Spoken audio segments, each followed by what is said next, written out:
Vamos ministrar o coração dos irmãos. E confesso que gosto muito dessa passagem, que tem direcionado por muitos caminhos e tem feito eu entender algumas coisas da minha vida, principalmente no ramo financeiro. E hoje nós vamos falar um pouquinho sobre a história de José. E para contextualizar, como o pastor Mike já falou aqui, José ele era filho de Jacó. E alguns passam isso na vida, né? Às vezes as pessoas na sua família, o seu pai ou sua mãe tem ali o queridinho, né? As pessoas olham e falam: esse é o queridinho do meu pai, esse é o queridinho da minha mãe. E com José era diferente, né? Mas nós temos que entender uma coisa. Aliás, com José, nós temos que entender uma coisa, porque José, ele era um dos filhos de Jacó, sendo que ele tinha 12, né? Aí onde nasceu ali as 12 tribos. Porém, José, ele era o filho de Raquel. Ele era o filho da mulher que Jacó queria, quando na verdade os outros filhos eram das outras mulheres de Jacó. Porém, a prometida dele era Raquel. Então José, pode-se dizer, olhando espiritualmente, que ele era o filho primogênito, espiritualmente. Mas nós sabemos que Rúben era o primogênito, né? E eu quero ler com vocês para a gente iniciar. Isso está em Gênesis 37 até os 50, são aí alguns capítulos, mas nós vamos ler somente aí os 10 primeiros do 37, do 1 ao 10, para nós darmos início a essa ministração. E eu quero já dizer para você nessa manhã que o intuito dessa ministração é que, se você tem sonhos escondidos, enterrados, como foi ministrado aqui, a intenção é que você desenterre esses sonhos, porque o Senhor vai te colocar lá no palácio para você reinar. Porque Deus é um Deus que Ele te mostra o fim, mas Ele faz você passar pelo caminho. Ele não te mostra você num lugar alto, num lugar distante, e você vai chegar amanhã. Não, Ele vai te mostrar o fim, mas Ele estará com você no caminho. Nós vamos discorrer alguns versículos e eu vou mostrar para vocês que Deus, Ele está com José em todos os momentos da vida dele. Amém? Jacó habitou na terra de Canaã, onde seu pai Isaque tinha vivido como estrangeiro. Esta, portanto, é a história da família de Jacó. Quando José, seu filho, tinha 17 anos. Repita comigo: 17 anos. Pastoreava os rebanhos de ovelhas e cabras com seus irmãos. Cooperava com os filhos de Bila e os filhos de Zilpa, mulheres de seu pai. Entretanto, José compartilhava com seu pai sobre a má fama de seus irmãos. Cagueta. Israel amava mais a José do que a todos os outros filhos, porque ele era o filho da sua velhice, e mandou fazer-lhe uma túnica adornada. Seus irmãos perceberam que seu pai o amava mais do que a todos os seus outros filhos e odiaram-no. Tornaram-se tão invejosos que não conseguiam mais lhe falar de maneira amigável. Ora, José teve um sonho e contou aos seus irmãos, que passaram a nutrir ainda mais raiva dele. José lhes havia dito: ouve o sonho que tive. Pareceu-me que estávamos atando feixes nos campos, e eis que o meu feixe se levantou e ficou em pé, e os vossos feixes o rodearam e se prostraram diante do meu feixe. Seus irmãos lhe indagaram: queres acaso governar-nos como rei, ou dominar-nos como seu senhor? E eles o odiaram ainda mais, por causa de seus sonhos e de suas intenções.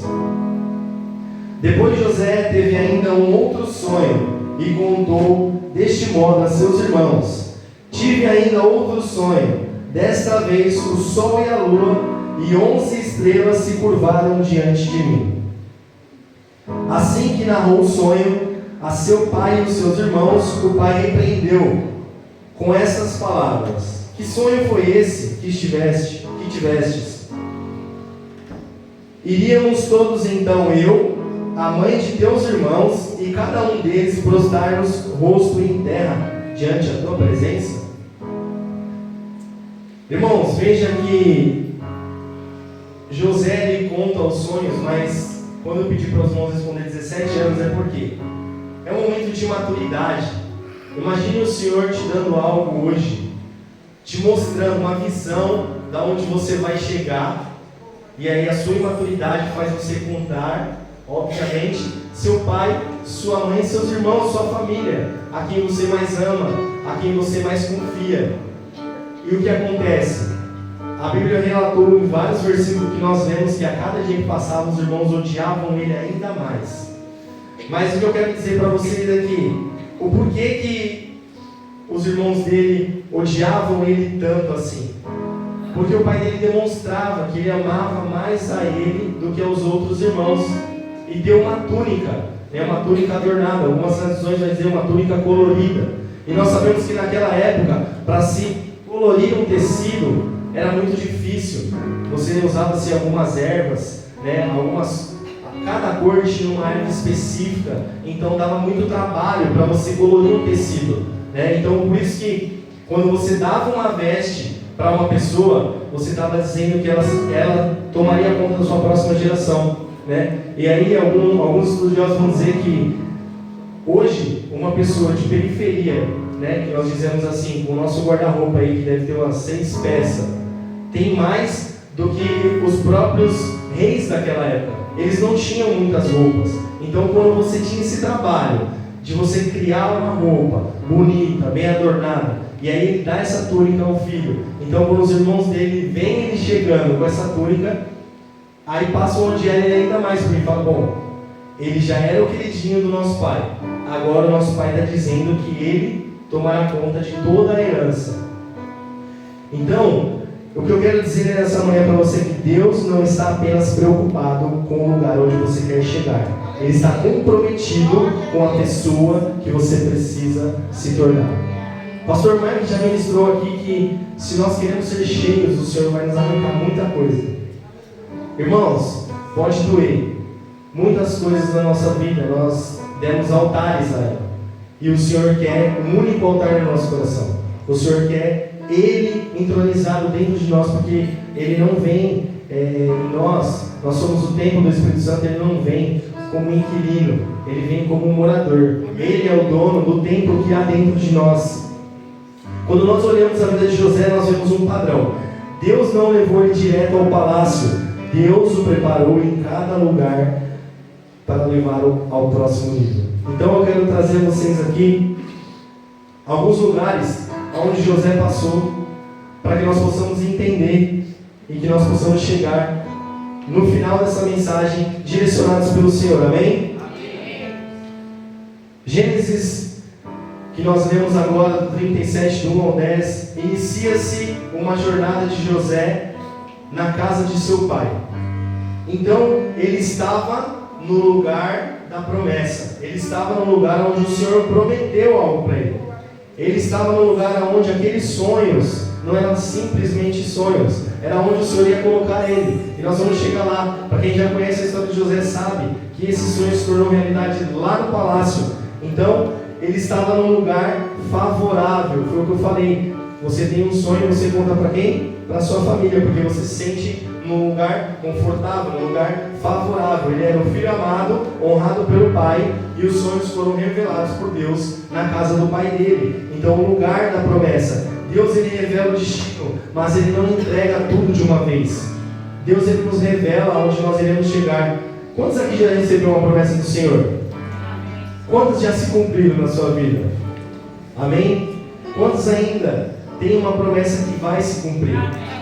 Então nós não podemos perder esse senso do que o Senhor prometeu, Ele é fiel para cumprir. Mas nós temos que entender se realmente nós ouvimos a voz de Deus, se os nossos sonhos foram direcionados por Deus. Às vezes nós só chegamos num culto à noite cansado, enchemos a barriga e vamos dormir, Às vezes é sonhos revelados por Deus, às vezes não. Às vezes isso é mesmo um sonho que você teve. Mas todo sonho, ele tem uma revelação. Todo sonho, ele nos leva para algum lugar. Então, a pessoa que não tem sonhos, ela não vive, ela fica vegetando. Porque o que é de nós sem sonhos? Sem ter uma esperança de ainda ter o seu carro, de ainda ter a sua casa? O que seria de nós sem a esperança de alcançarmos algo? Nós não seríamos nada, porque seríamos apenas uma vida rotineira. Trabalho, casa, escola, faculdade, igreja. Mas o que nos mantém firmes são as promessas que o Senhor colocou diante de nós. E tudo aquilo que Ele prometeu, Ele é fiel para cumprir. Amém?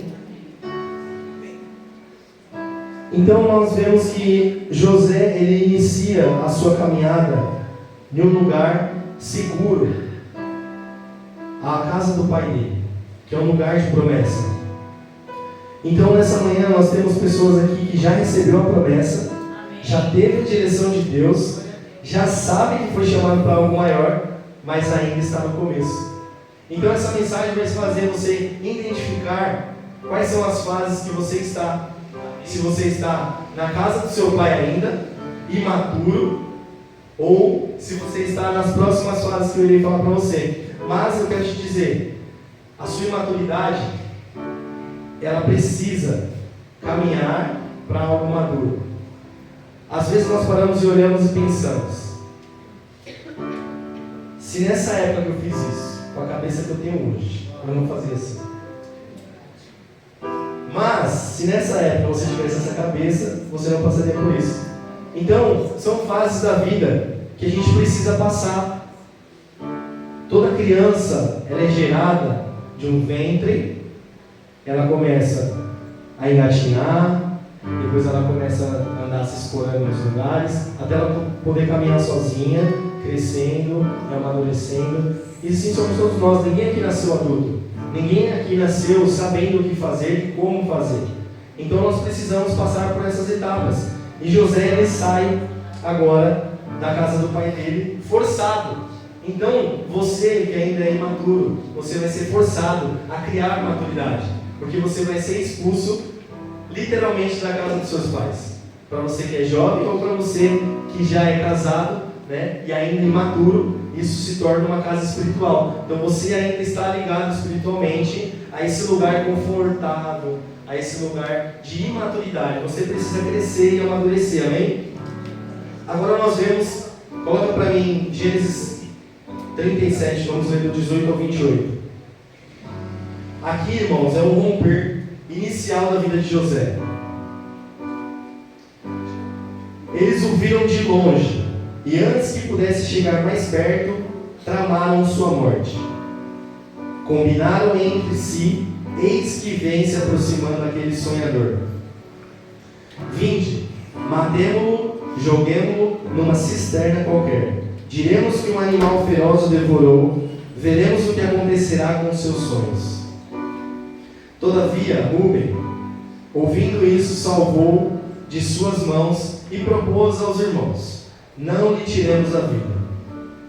Afirmou Rúben: não derramareis sangue humano, lançai-o neste poço, aqui no deserto, mas ponhais a mão sobre ele para o ferir. Ele somente dissera assim, para livrar José das mãos deles, e assim que possível restituí-lo a seu pai. Então, quando José chegou junto deles, despojaram-no de sua túnica, a túnica de mangas longas e adornada que ele vestia. Arremessaram-se contra ele e o lançaram na cisterna. Era um poço vazio e sem água. Depois sentaram-se para comer. Entretanto, ao erguerem os olhos, eis que viram uma caravana de ismaelitas que vinha de Gileade. Seus camelos vinham carregados de especiarias, bálsamo e mirra, que estavam transportando para o Egito. Então sugeriu Judá a seus irmãos: de que nos aproveita matar nosso irmão, escondermos seu sangue? Vinde, vendamo-lo aos ismaelitas, mas não ponhamos a mão sobre ele, e nosso irmão, do nosso irmão que é a mesma carne que nós, e seus irmãos o ouviram. Quando passaram os mercadores ismaelitas, eles retiraram José da cisterna, venderam José aos ismaelitas por 20 peças de prata, este o levaram para o Egito. Amém? Então veja que José ele foi arrancado de meio da família dele, pela família dele, e foi jogado na cisterna. E quantos de nós já fomos jogados nessa cisterna? E muitas das vezes nossas ministrações não são relativas à família, amigos, a seres humanos, porque a nossa carne não é contra a carne, a nossa luta não é contra a carne nem sangue. Então nós precisamos entender, olhar com os olhos espirituais e saber quem está nos arrancando do conforto. Muitas das vezes, se não todas as vezes, é Deus, porque Ele nos tira do nosso conforto. Acho que se eu estivesse confortável hoje, eu não estaria com a minha empresa aberta, eu estaria ainda trabalhando no CLT, onde eu estava, ganhando aquela mesma coisa, chegando no fim do ano 13º, um pouquinho mais, férias, enfim. Nada contra, né? Cada um tem o seu chamado, eu também entendi isso, que às vezes a gente olha para nós e fala, eu consigo fazer isso, por que aquela pessoa está desempregada? Por que ela não faz nada para sustentar? Porque a pessoa às vezes ela está ligada na CLT, ela acha que a segurança dela está ali, e isso está tudo bem, cada um tem a sua vida, Deus tem uma porção para cada um, amém? Então José é tirado da família, do lugar de conforto, do lugar da promessa, e ele é jogado no lugar da quebra, ou seja, ali é o momento que ele começa a ser quebrado pelo Senhor. Então José está sendo quebrado pelo Senhor porque talvez a forma que ele falou do sonho deixou algo no coração dele e ele entendeu aquele sonho. Talvez um soberbo, um orgulho, a gente não sabe, a Bíblia não diz, mas o Senhor quis quebrar ele em todos os aspectos. E o Senhor começa lançando ele na cova, lançando ele naquela cisterna. Antes de Deus te levantar publicamente, Ele te trata profundamente. Ou seja, o pastor Mike ministrou um tempo atrás aqui, que o Senhor ia exaltar e todo mundo ficava assim, né? Porque a gente entendeu que o Senhor não exalta ninguém, a gente aprendeu que o Senhor não exalta ninguém, mas Ele exalta você. Mas desde que não seja para o seu orgulho próprio, desde que não seja para passar nada na cara de ninguém e nem para provar nada para ninguém, porque você não precisa disso, você precisa sim que o Senhor te erga para que você possa sustentar a sua família, para que você possa prover no lar. Você, mulher, tem a sabedoria de multiplicar aquilo que o seu marido coloca dentro de casa, amém? A qual ela representa a rejeição, injustiça e a quebra de expectativa. Ou seja, José foi lançado numa forma de rejeição, injustiça, amém? Eu acredito que foi injusto, porque os seus próprios irmãos, com inveja dele, eles estavam irados. A Bíblia nós lemos aqui, cada dia mais eles odiavam ele. E o porquê que somente aos 17 anos os irmãos dele jogaram ele nessa cova, sendo que eles viveram junto desde o nascimento. E aí nós lemos também alguns versículos aqui que ele falavam as coisas de ruins que os seus irmãos faziam para o seu pai Jacó. Então ele chegou a criar um sentimento de raiva, um sentimento de ódio nos seus irmãos. E somente aos 17 anos ele é jogado nessa cova. Por quê? Porque o pai dele, como eu já disse, deu aquela túnica para ele, e isso apontava que ele seria o herdeiro. E naquela época deveria ser o primogênito, que era Rúben. Então, nós vemos que José já estava designado a tomar conta de tudo aquilo que o pai dele tinha. E hoje nós trazemos para a nossa realidade, nós podemos dizer que essa cisterna na nossa vida pode ser uma crise familiar, um cliente que nos dá prejuízo, uma fase financeira difícil, ou um ambiente pesado, espiritualmente pesado, um trabalho. Às vezes para quem é mais espiritual, sabe, né? Os ambientes, eles carregam muito espiritual, peso muito espiritual.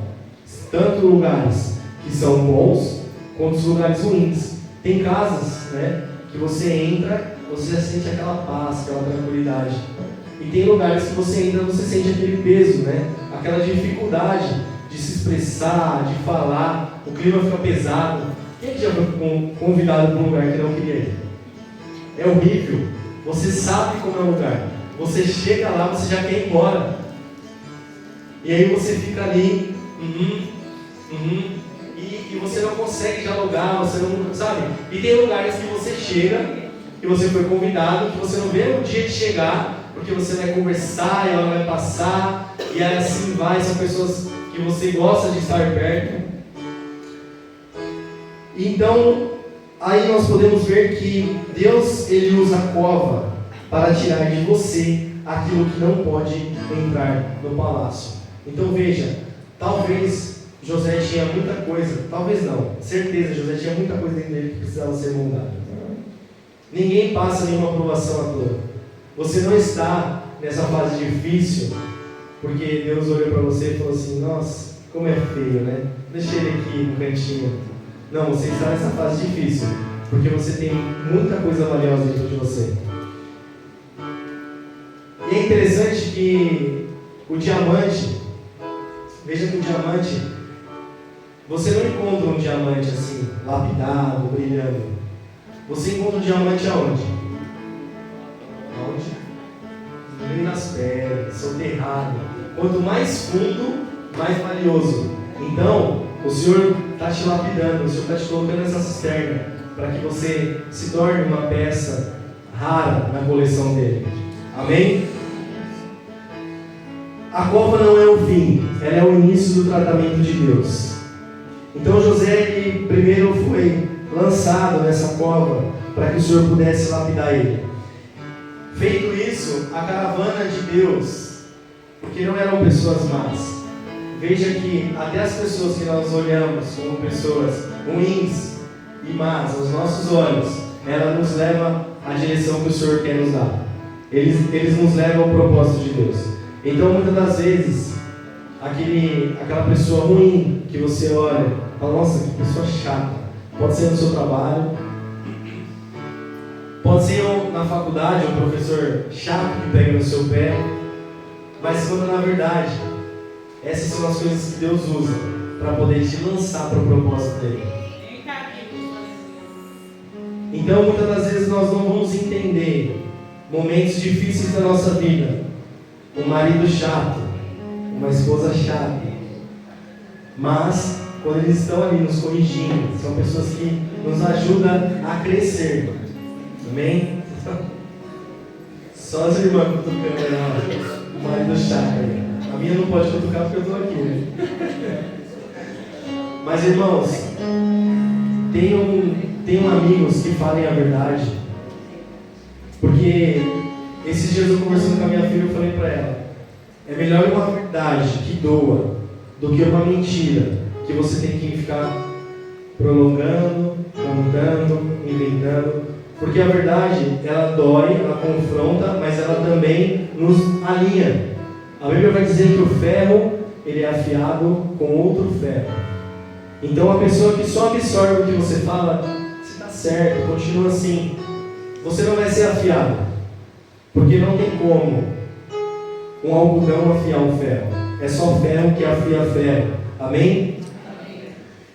Passado isso, a comitiva de Deus, ela levando José até o propósito, até um dos lugares onde o Senhor ia lapidar ele, ele chega ao lugar de excelência e o lugar da tentação. Ali onde ele começa a ser provado, onde ele começa a ser lapidado pelo Senhor. Nós vamos ler Gênesis 39, do 1 ao 12.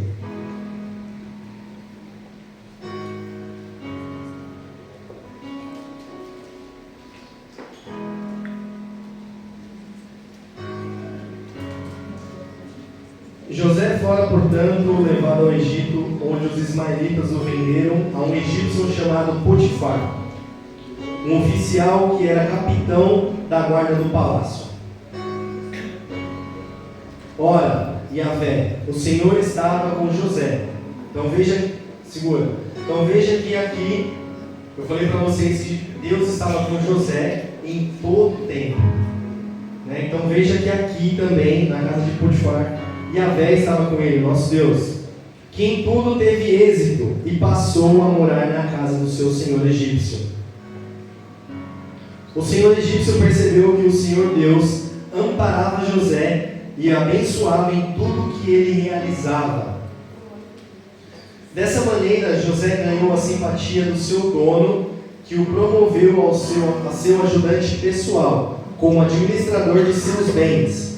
Potifar deixou ao seu cuidado a sua própria casa e lhe confiou tudo o que possuía. E a partir do momento em que ele passou a administrar a casa de Potifar e todos os seus bens, o Senhor abençoou toda a casa do egípcio. E em consideração a José, a bênção de Yahvé alcançou tudo o que ele possuía em casa e nos campos. Então entregou nas mãos de José tudo o que tinha e com ele não se preocupou com mais nada, a não ser com a comida que tomava. José era um homem de belo porte e tinha um rosto muito bonito. Aí começa a arrepiar, né? Algum tempo depois, a mulher do seu senhor começou a cobiçar José. E um dia ela o convidou: vem e deite comigo. No entanto, ele se recusou e afirmou à mulher do seu senhor: estando eu aqui, meu senhor não se preocupa com o que se passa na casa, e me confiou tudo o que lhe pertence.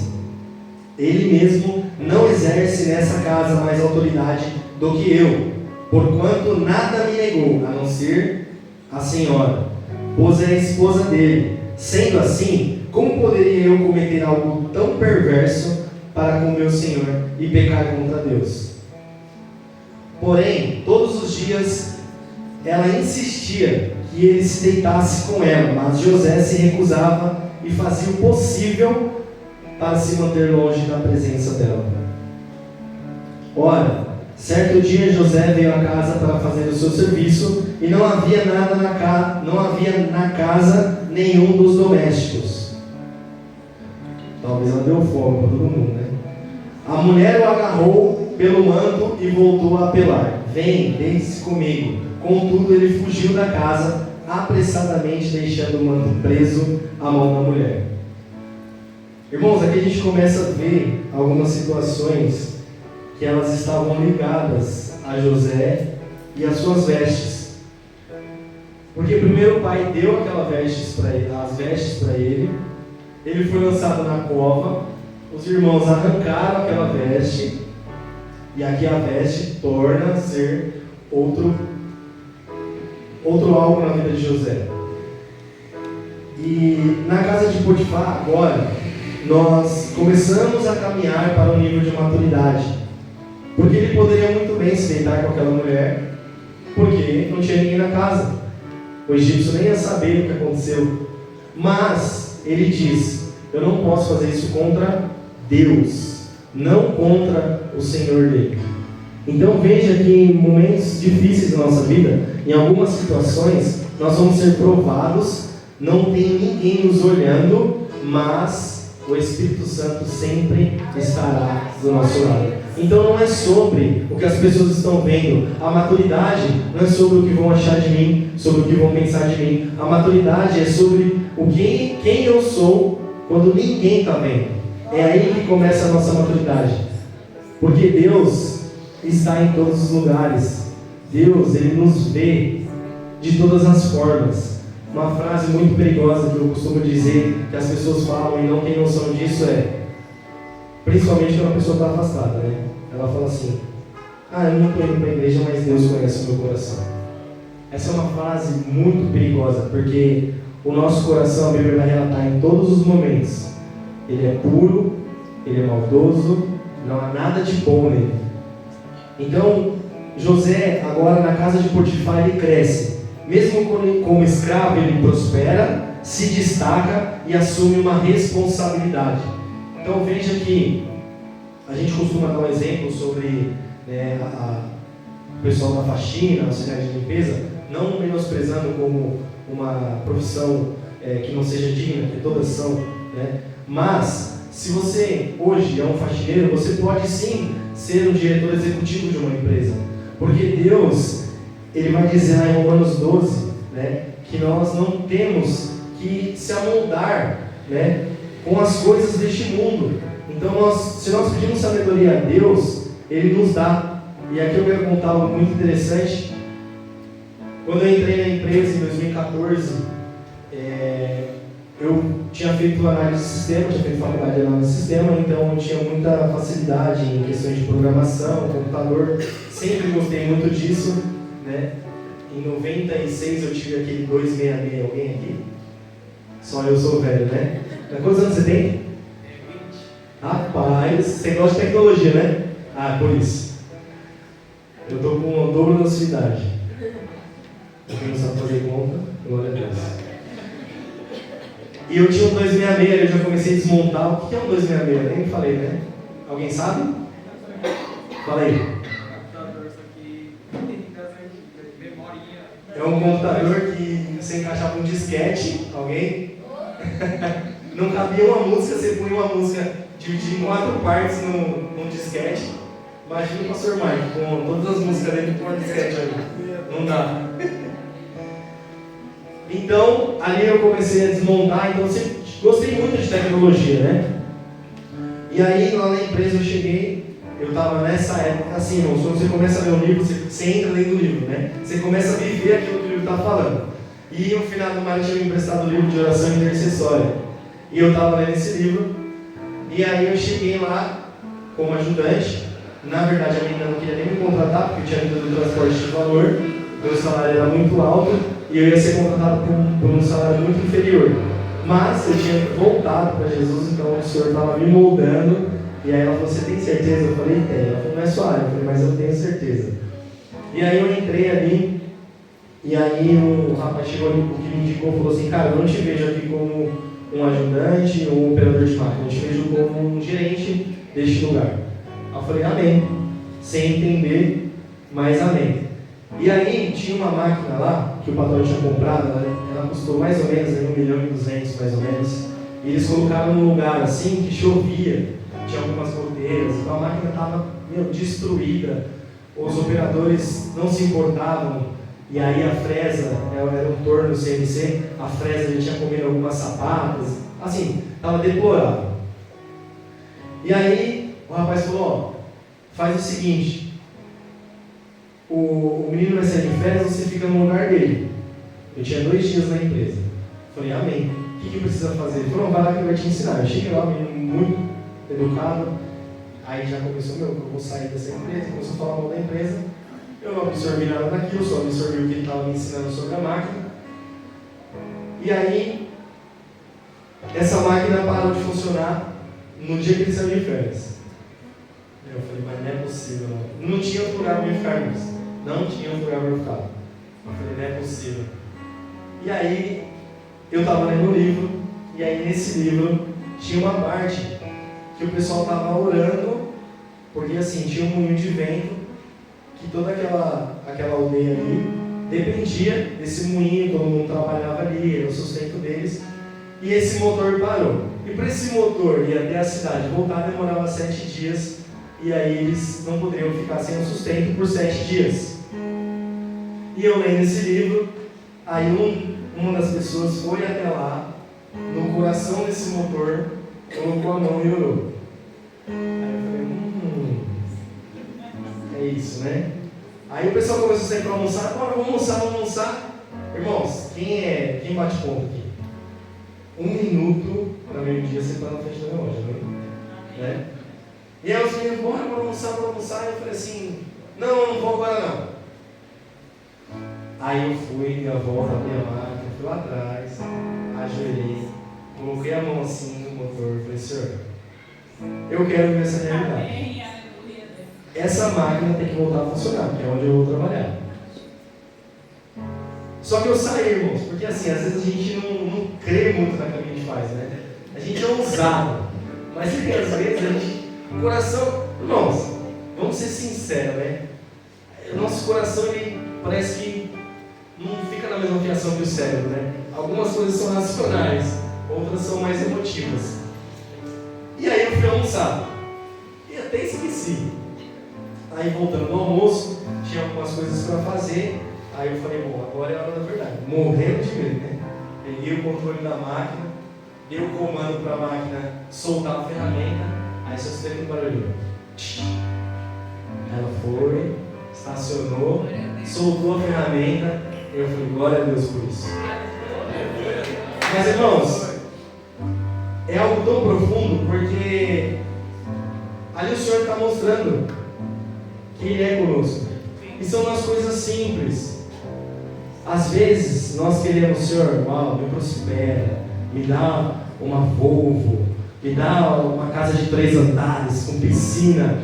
Mas muitas das vezes você pode ter tudo isso, mas e dentro do seu coração? Viver, a Bíblia vai dizer que é melhor uma casa com pão seco e paz do que guerra. Viver uma vida onde você não tem paz, isso é muito ruim. Então, o que eu quero dizer com essa ilustração que eu trouxe para vocês é que aonde você estiver, o Senhor estará com você, Ele irá te prosperar. Mas irmãos, antes disso, depois que isso aconteceu, muitas coisas aconteceram dentro da empresa, e aí eu passei para operador de máquina, passei para supervisor, passei para gerente de setor, fui para a área da engenharia. Foi uma empresa que me abençoou muito, sou muito grato, converso com o dono até hoje. E em umas reuniões já com a minha empresa, ele me chamou para conversar, para passar algumas coisas para mim fazer. E aí ele falou, cara, você não pode enterrar o que você aprendeu. Porque eu acho que ele investiu mais ou menos ali uns 10, 15 mil reais de curso que eu ia fazer lá dentro. E ele falou, você não pode enterrar aquilo que você aprendeu. E muitas das vezes o Senhor vai usar pessoas que não são cristãs, que não têm a mesma fé que nós, para nos mostrar a promessa, para nos dar um tapa na cara. Porque ele falou assim, você não pode enterrar aquilo que... Ele só faltou falar assim, você não pode enterrar o que o Senhor colocou dentro de você. Mas ele falou, você não pode enterrar aquilo que você aprendeu aqui. Então, algumas coisas o Senhor vai nos levar para nos prosperar, mas nós temos que amadurecer primeiro. Por exemplo, vou falar de algo muito simples que aconteceu comigo nesse período que eu estava em processo. O gerente do lugar chegou para mim e falou assim, você tem um grande potencial. Aí ele falou assim, todas as coisas cooperam para o bem daqueles que amam a Deus. Eu olhei para ele assim e falei, você já foi na igreja? Ele falou, já, sou diácono da Igreja Batista Afastada. E aí eu comecei a entender que algumas coisas que ele vinha conversar comigo, e vinha pedir conselho, e vinha falar algumas coisas, e aí eu tomei a liberdade de falar mais abertamente com ele sobre a palavra, instruir ele em algumas questões. Ele era o meu gerente. E aí ele falou assim, ele me deu dica de alguns livros referente à empresa para poder ler. E aí ele falou assim, cara, você só vai ter uma empresa quando você cuidar dessa empresa aqui como se fosse sua. Aí eu comecei a parar e pensar. E aí eu comecei a entender que outras pessoas começaram a ficar com raiva de mim por conta das atitudes que eu comecei a tomar. Então, na verdade, se você quer ser um empresário bem sucedido e hoje você é um CLT, Deus só vai te dar algo quando você começar a tratar as coisas que você tem hoje como sua. Obviamente que a minha conta bancária não é a mesma que a do dono, né? Mas algumas questões a gente coloca a mão na consciência e começa a entender. Você sair de um lugar onde não tem ninguém e apagar a luz, você não é um puxa-saco. Você está amadurecendo, o Senhor está já amadurecendo naquele lugar. Quando te pedirem para fazer algo na empresa, tem como você secar essa água aqui, mas tem outra ali que você viu. E aí você não, mas mandaram eu fazer isso aqui, eu fui contratado para isso, eu vou fazer isso. Não. Bom, a partir do momento que você foi contratado, você está ali para servir aquela empresa. E faça com zelo, faça com excelência. José, na casa de Potifar, à medida que ele fazia, Potifar via que Deus estava com ele e prosperava ele, então entregou tudo para que ele também fosse próspero. Então nós precisamos, são diversas coisas que nós temos que fazer para amadurecer.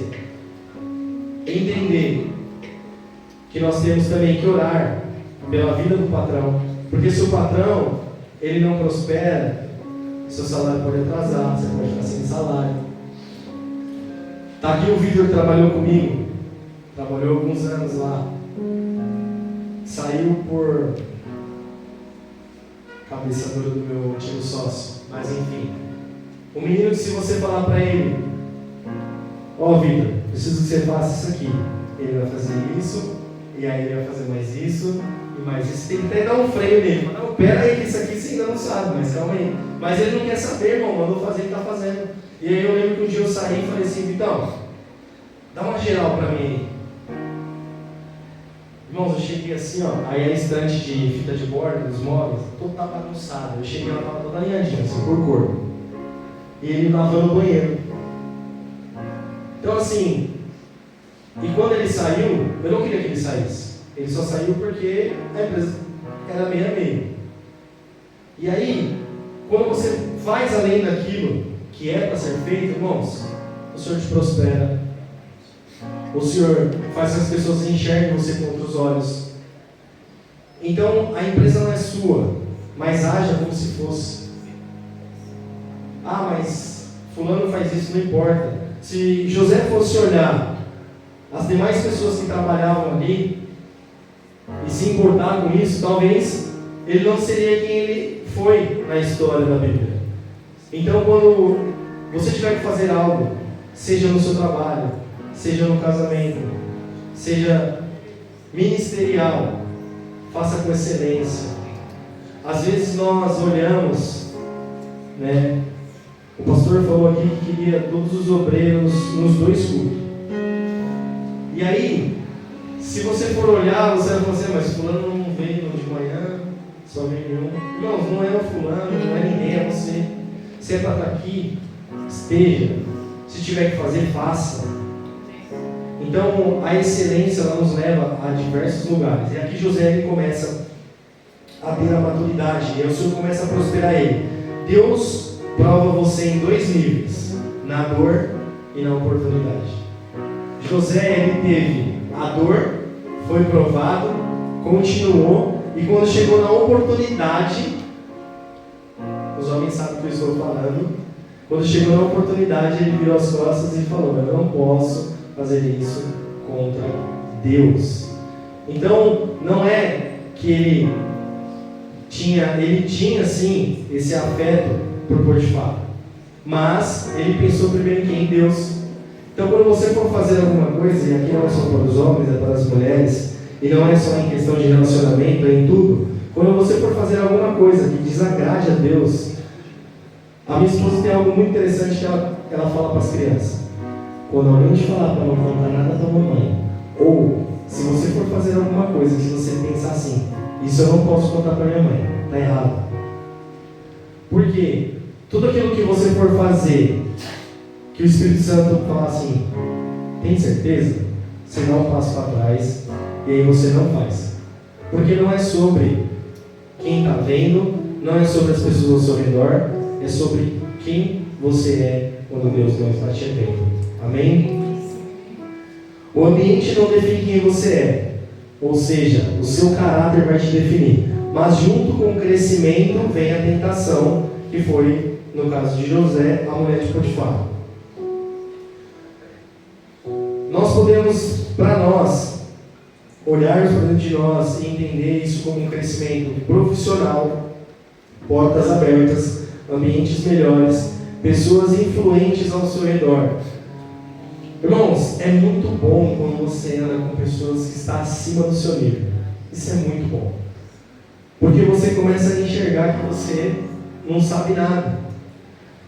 Então, andar com pessoas que estão acima do seu nível, e aqui eu não estou falando daquele jargão de águia andar com águia, eu estou falando de você andar com pessoas que vão te fazer aprender algo.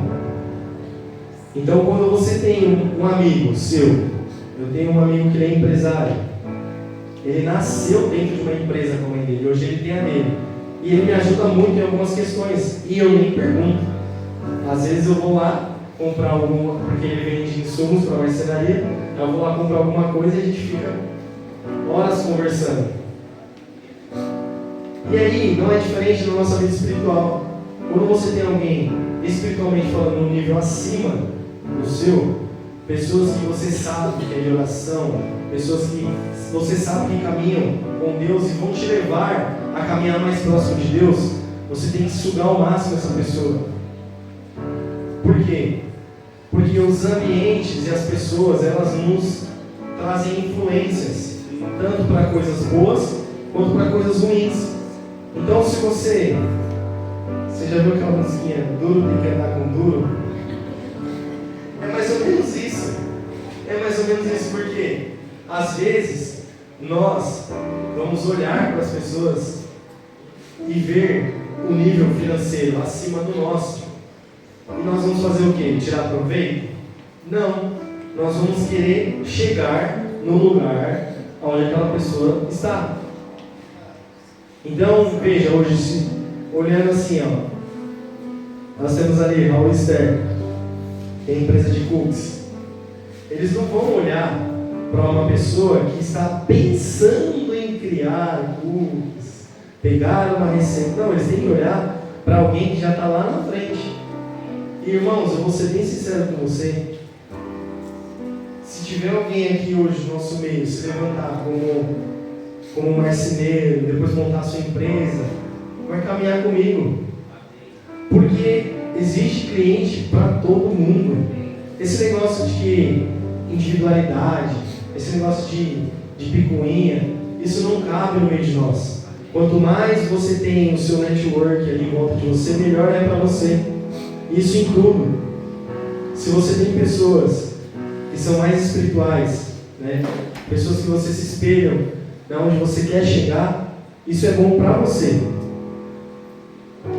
Tem um amigo meu que a gente estava conversando um tempo atrás e a esposa dele líder do círculo de oração, a terceira líder do círculo de oração.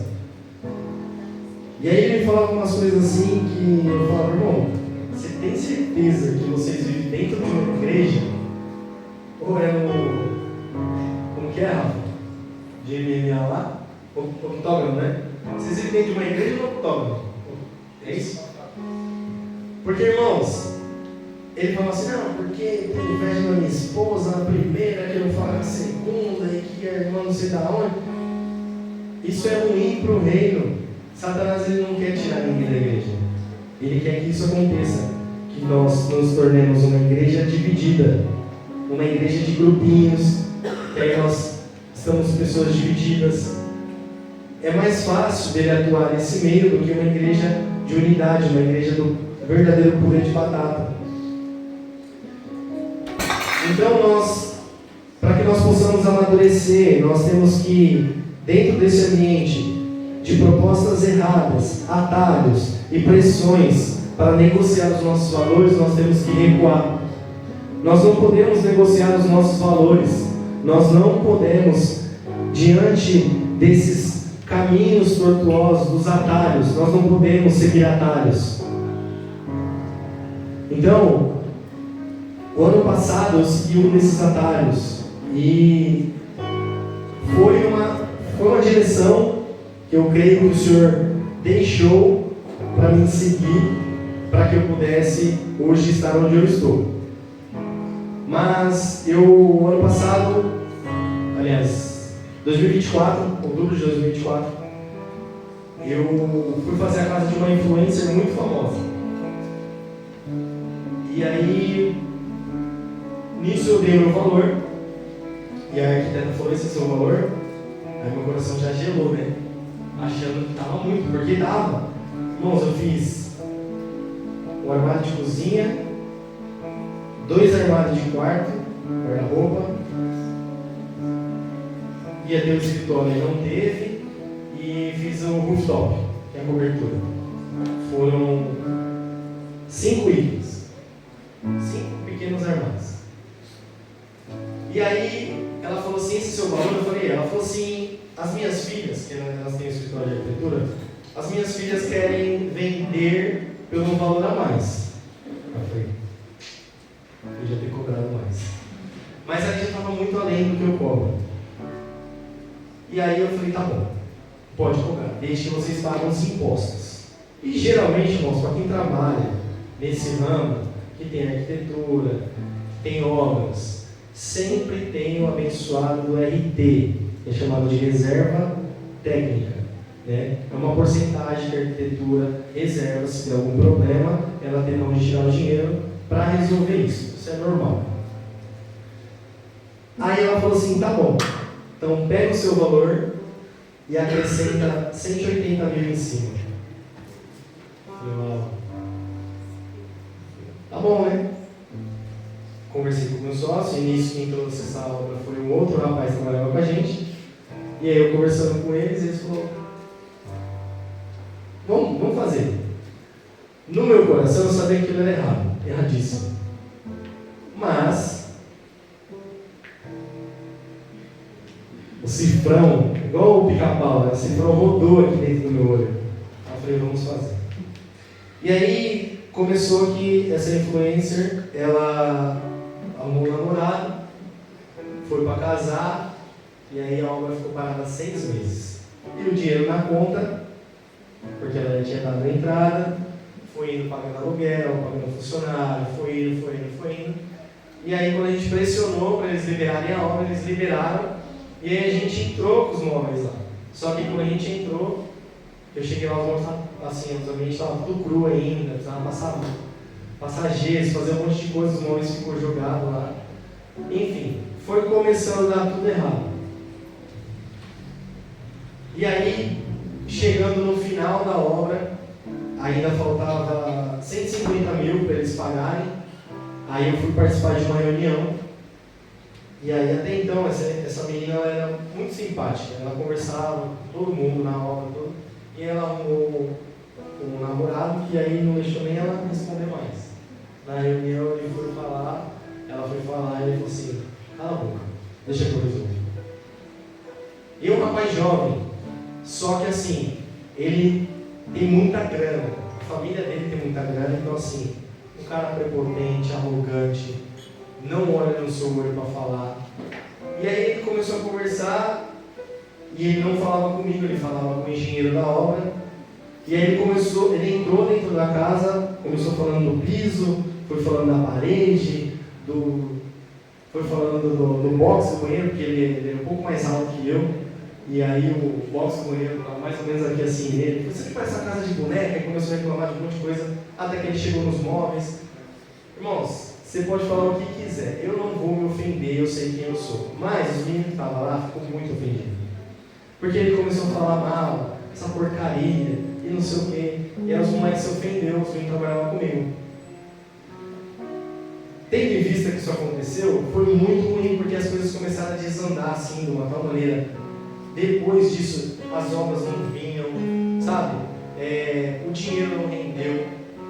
Ele depois mandou ainda, fazendo a parte lá do rooftop, tinha que terminar, e ele mandou 50 mil para a gente fazer lá em cima.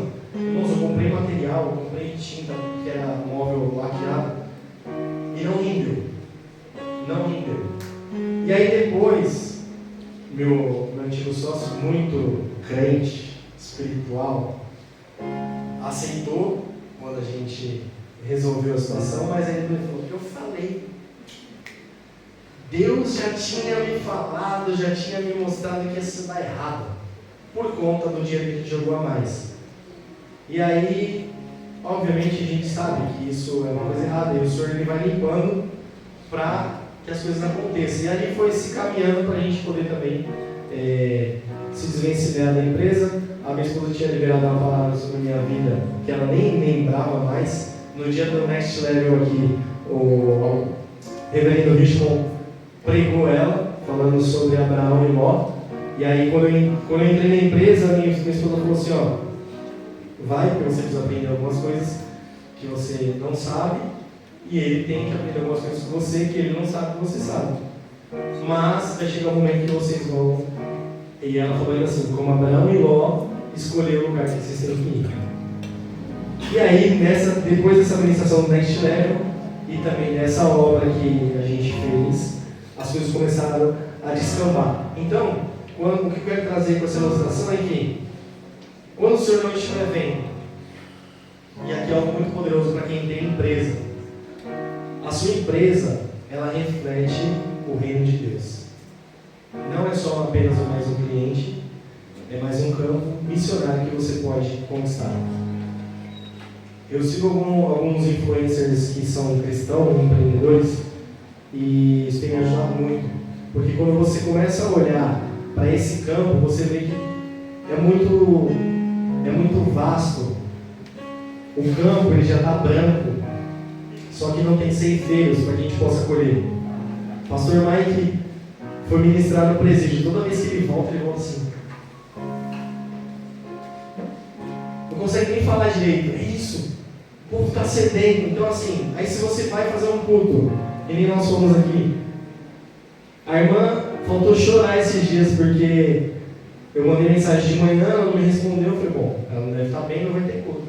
Faltando 5 minutos para as 8, ela me mandou uma foto da mesa, falou, irmão, olha, glória a Deus, eu estava com medo de Deus não prover isso para poder compartilhar com vocês. E aí eu estava na moto, estava saindo do Tiradentes, eu falei, mano, eu vou atrasar só um pouquinho, mas eu tô indo, tá? Fui rasgando, peguei a régua e voltei. Já tinha ligado para as pessoas, né, falando que não ia ter mais o culto. E aí quando acabou o culto, ela olhou para mim e falou assim, ainda bem que vocês vieram, porque eu achei que vocês não viriam. Aí eu já estava falando, Deus, eles foram na casa de fulano, na casa de ciclano, foram na casa de todo mundo e não vão vir na minha. Ela falou, já estava quase chorando. Eu falei, meu irmão, eu não viria, porque eu achei que você não iria mais fazer o culto. Mas nós estamos aqui. Então, irmãos, quando o Senhor não estiver te vendo, não caia na mesma besteira que eu caí. Seja quem você é. O seu caráter é provado quando não tem ninguém vendo. E aí José, ele fala assim, ó, como pecaria contra Deus? Ele não só pensou na consequência, mas ele pensou em Deus. Então, às vezes, nós temos que ser racional, olhar, ver as consequências daquilo que pode nos trazer aquela nossa escolha, mas também nós temos que pensar em Deus. Quem é pai e mãe aqui sabe a tristeza que é quando um filho faz alguma malcriação, porque você vai ter que corrigir, você vai ter que bater, e a gente sabe que isso é ruim. Então imagina para Deus que cada um aqui é filho, que cada um tem o seu DNA, as suas digitais individuais, Deus conhece cada um pelo nome. Imagine para ele, porque o pecado nada mais é que ir contra a lei de Deus. Então tudo aquilo que acende a anteninha, igual o Chapolin lá, acendeu a anteninha lá, saiba que alguma coisa está errada. O caráter que você constrói no anonimato sustenta o sucesso quando ele chega. Então, se você não tem caráter, o Senhor pode até deixar você chegar em algum lugar, mas a queda é grande. Quando nós vemos aí algumas pessoas, né, chegaram agora no Evangelho sem estrutura, e eu não estou falando que Deus não faz, tá, irmãos? Porque eu creio no poder de Deus, que Ele pode fazer qualquer coisa. Mas você vê a pessoa chegando e fazendo, daqui a pouco ela, pum, cai. Porque revela o caráter, revela aquilo que está no coração dela. Para a gente finalizar, nós vamos chegar agora no lugar de maturidade, está em Gênesis 39, 19, do 19 ao 21.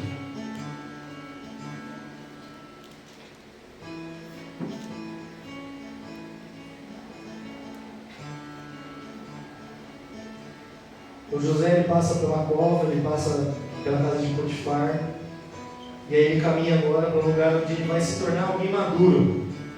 Amém? Quando o marido ouviu o que lhe relatava a sua mulher, eis de que maneira teu escravo agiu para comigo, sua ira se inflamou tremendamente. O senhor de José mandou apanhá-lo e jogá-lo na prisão, onde estavam os prisioneiros do rei. Assim, ele ficou na prisão. Contudo, Yahvé, o Senhor, assistiu José, estendeu sobre ele a sua bondade e poder e o fez encontrar graça aos olhos dos carcereiros-chefe. Nossa. Assim, o carcereiro-chefe transferiu para José toda a autoridade. Veja que interessante. Toda a autoridade sobre o cárcere e sobre todos que estavam ali presos. Ele se tornou supervisor de tudo o que se passava na prisão. Irmãos, é até estranho, mas imagine você ser preso hoje e te entregarem a chave da cela. Toma conta para mim. Qual é a primeira coisa que você vai fazer? Tendo em vista que você não deve nada, tá? Porque José não devia nada. Ele foi preso sem dever nada. Irmão, você ia abrir Vai-te embora, né? Então, José ele fez tudo certo e mesmo assim ele foi preso. Aqui está o ponto mais difícil da caminhada cristã: ser fiel e ainda assim sofrer.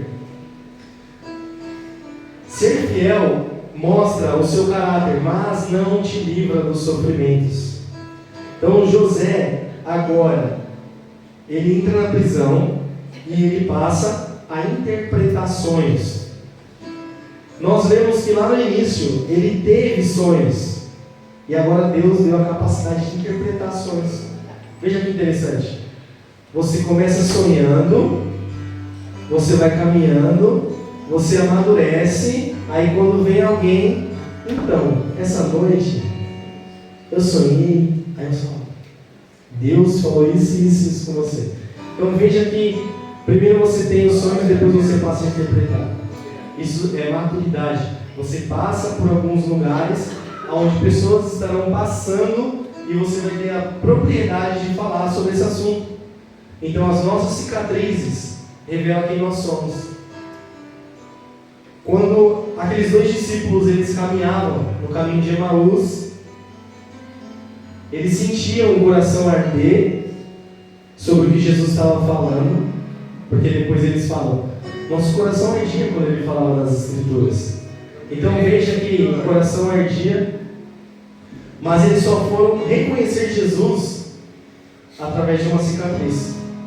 Então a autoridade de Jesus sobre a vida deles passou-se no momento que eles viram a cicatriz. Então a sua cicatriz é a autoridade de Jesus na sua vida, para que você possa ajudar outras pessoas. Fidelidade ela não impede os processos, mas garante propósito neles. Então José ele passa-se agora a interpretar os sonhos e na prisão ele continua servindo. Olha que interessante, nós correríamos, né? Abriríamos a série sem correndo. Mesmo na prisão José ele continua servindo, liderando e ainda assim sendo usado por Deus. Então no lugar que você está, pode ter ou não ter nenhum cristão, ainda assim você passa a continuar com a sua mesma autoridade, com o seu mesmo caráter e levando Jesus para as pessoas. Você não pode ser influenciado pelas pessoas por conta do ambiente. Você tem que ser uma pessoa que não seja influenciada. Muito se fala hoje de influencers, né? Aí com seus milhões de seguidores. Jesus ele foi influente também. Não tinha rede social na época, mas ele arrastava multidões. Sermão do Monte, 5.000 homens, fora as suas esposas, as crianças. Então veja que num conversar, o apóstolo Paulo passou um período na Grécia, não sei dizer quanto tempo, se o Rafa souber ali, o nosso mestre ali, mas o apóstolo Paulo passa não sei quanto tempo pregando todos os dias. E os sermões, irmãos, não são igual os nossos aqui não, de 20 minutos. Pastor Mike aí, pastor Fábio, de 1 hora, 1 hora e meia. Era sermões de 4 horas para cima. No entanto que o Eutico, quando cai da janela, já se passava de 4 horas de pregação. Ele olhava para o mundo, olhava para Paulo. A foto é interessante. E é interessante, irmãos. O mundo é interessante, sabe por quê? Porque a nossa carne, ela tende ao pecado. E se você sair, para quem consegue, né? O pastor Mike até fala assim, você pode até ir, mas você não vai conseguir pecar gostoso. Porque quando você tem, realmente, você recebeu o Espírito Santo dentro de você, é difícil isso acontecer. Você vai, você entra no ambiente, você até faz o passinho do Jamal, mas quando você olha e fala, o que eu estou fazendo aqui? Não é isso que o Senhor tem na minha vida. E aí, o mais difícil é reconhecer. O mais difícil é você olhar para dentro de você. Ou no espelho, né? Fazer igual os coaches, ó. Olha no espelho e fala. Como é difícil, né? Você olhar no espelho e começar a falar as verdades para você mesmo. E aí quando você vai, para voltar é difícil, irmãos. Eu falo porque eu fiquei 14 anos afastado do Evangelho. Não é fácil. O Senhor te dá corda, você vai, você dá uma volta no poste, caminha no quarteirão, passa debaixo dos carros. E aí quando ele puxa, você vem fazendo o caminho inverso. Só que você vem batendo cabeça para todo canto até você se render a Ele de novo. Amém? E não é uma forma cruel de Deus agir na nossa vida. Porque quando você chega aqui todo quebrado, você fala, eu devia ter vindo antes.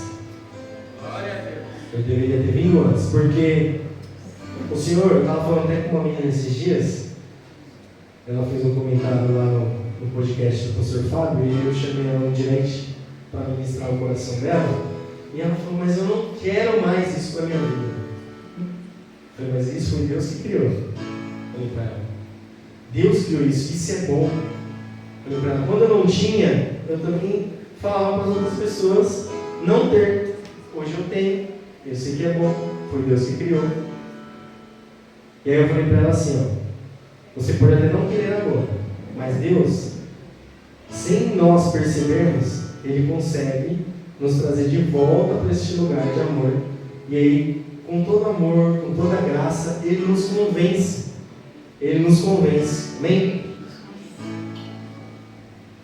A prisão hoje pode ser um tempo de espera, um negócio que não cresce, uma porta que não abre, um lugar onde você sempre é esquecido. A gente sempre tem, né, os nossos traumas, e ninguém gosta da gente, ninguém nos ama, um patinho feio, né? Mas às vezes a gente olha, irmãos, tem muitas pessoas no mundo, porque só você é assim. E aí às vezes Satanás usa isso de uma forma que você não sabe, até inconscientemente você faz, para te tirar do propósito. Então, quando você se sentir assim, lembre-se que tem mais pessoas como você. Deus, Ele não está apenas te levando para um lugar, Ele está te formando para sustentá-lo. Então, nesse trajeto, o Senhor não está apenas com você, passo a passo, fase por fase. Ele está te moldando para que lá na frente você seja sustentado. Vou correr para terminar. Gênesis 41, vamos ler o verso 8, depois o 14, 15 e 16. Primeiro verso 8.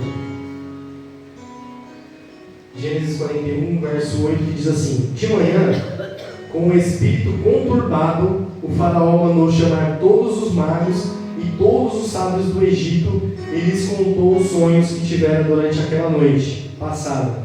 Mas ninguém conseguiu dar ao faraó uma explicação convincente. 14.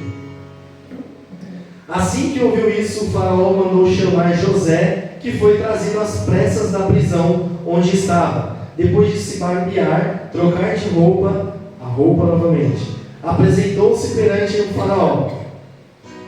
15. Então o faraó dirigiu a palavra a José e declarou: eu tive os sonhos que ninguém consegue interpretar. Entretanto, ouvi dizer de ti que quando ouves qualquer sonho, pode decifrá-lo. 16. Contudo, José disse ao faraó: quem sou eu? É Deus quem dará ao faraó uma resposta favorável. Então veja aqui, depois de tudo que José passa, ele é levado ao palácio. Mas ele é levado ao palácio e ainda assim ele diz: não sou eu quem vou interpretar os seus sonhos, Deus vai te dar uma resposta favorável.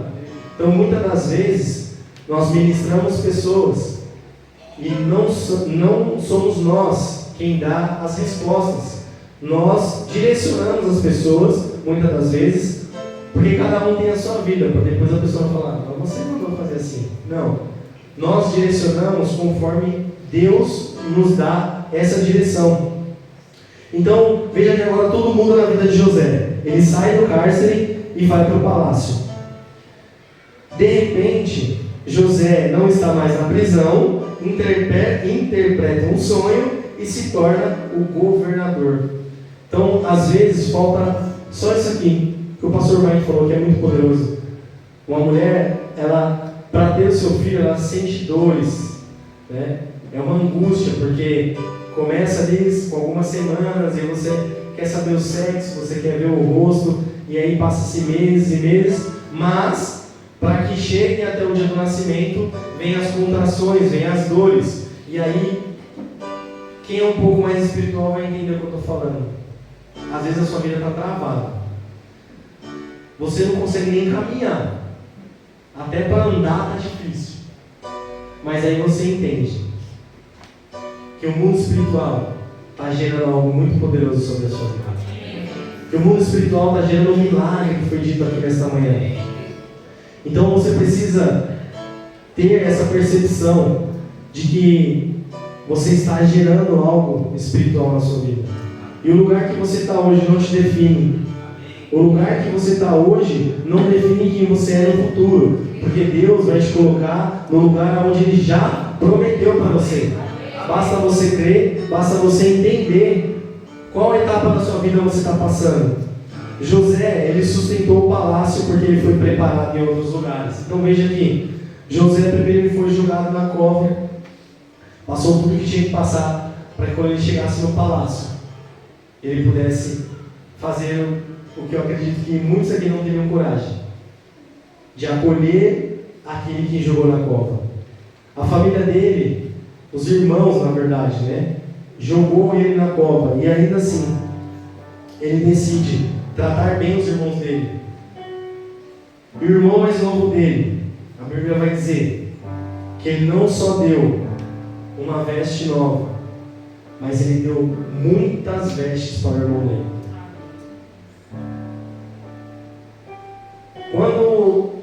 Quando nós estamos neste lugar, que nós não temos maturidade, que nós não passamos os processos, que nós não passamos pelas etapas, gera-se uma soberba, gera-se um orgulho e gera-se a queda.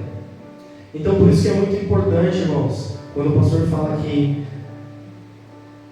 passem pelas etapas, passem pelos GCs. E eu vou falar algo para vocês aqui, acho que do nosso ministério hoje, dos ministros que estão aqui, talvez o Marcos, presbítero Danilo, que vieram de outra igreja, estão conosco, mas os demais foram gerados aqui. E nós vimos, né, pastor Marcos, passar diversas pessoas por aqui e dizer que a nossa igreja, a Batista, a igreja da porta larga, mas todos esses que entraram por essa porta larga saíram pela janela dos fundos, não aguentaram o processo.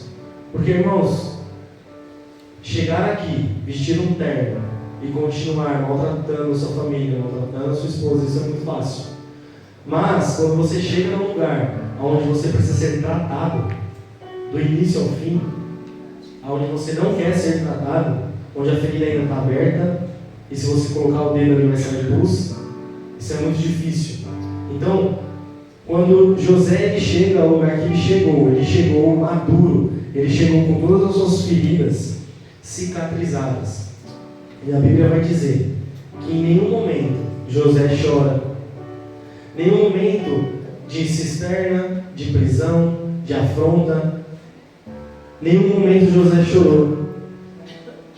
José só foi chorar quando ele precisava que a maior cicatriz fosse fechada, que era perdoar os irmãos dele. Porque ele olha diante dos irmãos dele e a Bíblia vai dizer que ali José chora. Então, às vezes nós vamos precisar olhar nos olhos de quem nos feriu, nós vamos precisar olhar nos olhos das pessoas que nos maltratam dia após dia, mesmo sem saber, e ainda assim perdoar, e ainda assim amar. Deus ele nos leva para este lugar e às vezes nós vamos ter que pedir desculpa por algo que nós não fizemos, pedir perdão por aquilo que nós não precisamos de perdão, porque não foi nós que machucou as pessoas. Mas Deus faz isso de uma forma de quebrar tudo que tem de orgulho dentro de nós. E o segredo de José chegar até o palácio foi que Deus preparou ele em todos os momentos. Deus, ele nos leva à escassez para a abundância, da periferia para outro nível e do anonimato para a relevância. Mas ele só entrega o muito, como foi ministrado aqui, para quem foi fiel no processo. E para que nós, de fato, possamos concluir, coloca para mim Gênesis 50:20. A chave de tudo que nós ministramos aqui está nesse versículo, para que nós possamos reinar com sabedoria. O mal que tinhais a intenção de fazer, o desígnio de Deus o mudou em bem, a fim de cumprir o que se realiza hoje diante de nossos olhos, salvar a vida de um povo numeroso. Coloca na NVT para mim, por favor. Tradução da NVT, para a gente poder entender. Ninguém deu glória, acho que a pessoa não entendeu não. Vocês pretendiam me fazer o mal, mas Deus planejou tudo para o bem. Colocou-me neste cargo para que eu pudesse salvar a vida de muitos. Amém? O Senhor vai te colocar em lugares, irmãos, que você vai falar: o que eu estou fazendo aqui? Mas Ele vai te colocar lá, para assim como José, você possa salvar outras vidas. Que assim como José, você possa dar direcionamento para outras pessoas. Mas isso não vai ferir o seu caráter. Isso não vai ferir quem você é. Paulo, ele às vezes precisava se fazer de louco para falar com os loucos. E às vezes você vai precisar mudar até o linguajar, mas o seu caráter vai continuar firme no Senhor. Amém? Amém. Então, se hoje você está em algum desses processos que eu falei, se hoje você entendeu que você precisa passar por mais algumas coisas, que tem algumas feridas ainda no seu coração, que não estão cicatrizadas, você não pode sangrar em cima de outras pessoas. Você não pode, com a sua ferida, ferir outras pessoas. Ninguém tem culpa daquilo que você passou durante a sua vida. Se você sofreu alguma coisa, se você sofreu um abuso, se você sofreu alguma rejeição, outras pessoas não têm culpa disso. Até quem próprio fez não tem culpa disso. Era o processo que você deveria ter passado. E hoje, com maturidade, você olhar e entender que tudo que você passa é espiritual. A sua esposa não é a sua maior inimiga. O seu marido não é o seu maior inimigo. Simplesmente vocês precisam entender que é uma guerra espiritual. Tanto no trabalho, tanto no casamento, tanto na igreja. E olhar para essa pessoa e falar: Satanás, é você que está aí, né? Sai agora, em nome de Jesus. Irmãos, tem um demônio chamado TPM que só Deus na vida dessas irmãs, né? Mas enfim. Então, irmãos, entenda que os processos que nós passamos são para nos levar a lugares altos. Coloca a mão no seu coração. Quero orar pela sua vida para nós encerrarmos. Pai, no nome santo de Jesus, pedimos perdão, Senhor, por tudo aquilo que nós olhamos, negligenciamos e não estamos fazendo o que deveríamos. A começar, Senhor, pela minha vida, eu quero te pedir graça, muita sabedoria para os desafios que estão por vir, por tudo aquilo que o Senhor tem nos moldado, pelos caminhos que nós temos caminhado, Senhor. Obrigado, ó Pai, porque hoje alguns de nós estamos na cisterna. Obrigado porque alguns de nós hoje estamos na casa de Potifar. Obrigado, Senhor, porque muitos de nós hoje estamos jogados na prisão. E obrigado também, Senhor, porque alguns de nós estamos reinando no palácio, com sabedoria, com entendimento. E ainda assim, Pai, cada fase que nós passarmos, ó Pai, o Senhor nos leva a um próximo nível. Um nível de maturidade, um nível de conhecimento, um nível de sabedoria, um nível de espiritualidade maior, para que possamos suportar. O Senhor só nos dá essas dores quando nós estamos no nível acima. E o Senhor nos permite viver algo na qual nós iremos suportar. Porque assim como José, o Senhor está conosco em todas as fases de nossa vida. Aquele que crê e acredita nessa palavra, aplauda o Senhor em nome de Jesus.